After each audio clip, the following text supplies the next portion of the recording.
Hi guys! For today's video, magluto tayo ng Chinese eggplant with minced pork. Ayan. So, start na tayo. So, meron akong in-slice na talong.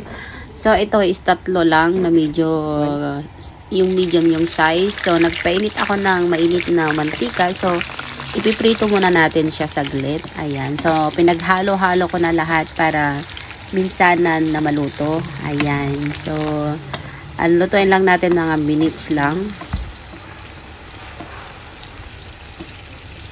So, ayan, okay na siya guys. Tama na yan. So, ilagay na natin sa plato.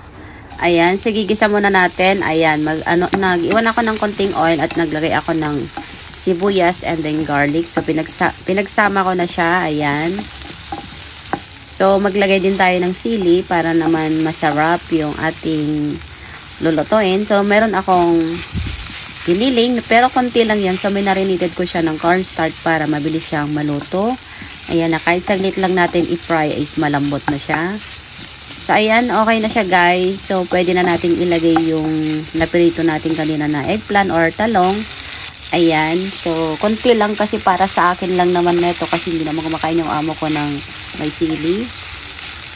Ayan, so, maglagay tayo ng kalahating tablespoon ng dark sauce. Ayan, so, maglagay din tayo ng black pepper.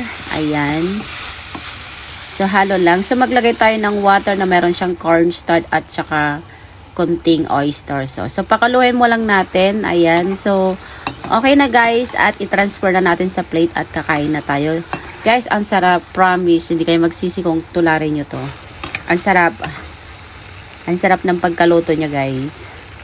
So, ayan guys. Ilagay na natin sa plate. Kakain na tayo. O, diba? Ang sarap. Promise. So, ilagay natin sa plate. So, ayan guys. Thank you for watching. Follow for more. See you on next video. Bye! Kain po tayo.